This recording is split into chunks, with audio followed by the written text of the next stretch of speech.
over 50 years, Jane Shaw has been passing on her love for the arts to over 1,000 children along the Gulf Coast.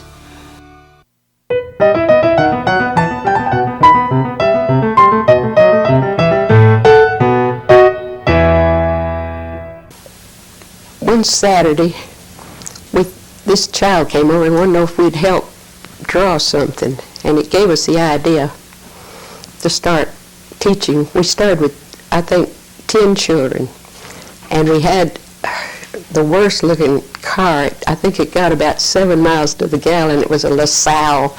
You couldn't find a new car after the war. And we piled all these children in, and we usually went to Bowler Battery to paint and sketch. And I remember we charged $1 a lesson. They brought a bag lunch.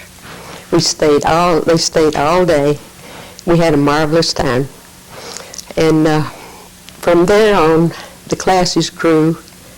I think through the years, I imagine I've had 1,000 children at least through the years. My husband had a stroke in, I forget the date, but he died in, I still miss him.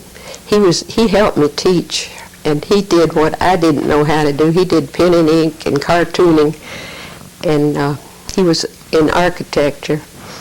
I knew nothing of that, so we made a good couple. And we moved this studio. I've been teaching here since '62. We built the house with the studio, and I've enjoyed it very much. I think to furnish a place where they can do their art, a table, good lighting, and I think most of the children get too much television. I think all parents agree with that. They need a time where they can create, and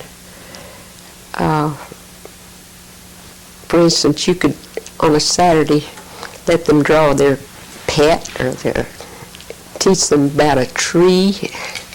We have wire trees and we have pine trees, and awareness is very important. You must be aware of nature to be an artist. You can't just make it up. I mean, I think it's better to learn representation and then go out with your style. I try to teach an apple to look like an apple, you know. And then if they want to make it square, oblong, or whatever, they can. You have to do it gradually, though. It's just like practicing a piano. You have to work with it. If you can conquer your medias, oils, watercolors, acrylics, pastel, pen and ink, if you can learn how to use those, then I kind of get off, see what they do. When we first moved to Mobile, there was just not much art around. A few good artists, but no, it was not, it just wasn't, there wasn't much of it. That's one reason we wanted to start teaching, to get art, get people acquainted with it.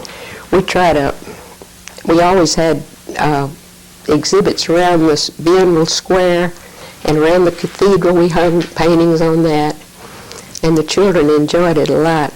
And I think from that art has really become well known in Mobile.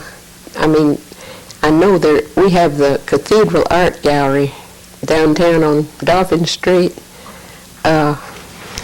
My daughter and Annette Sanders, Suzanne Wright's my daughter, she's a very good artist.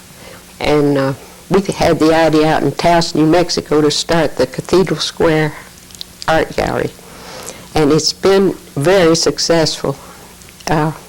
We have 40 working artists, and they're selling real well. And I hope everyone will go down and buy a painting or a piece of sculpture.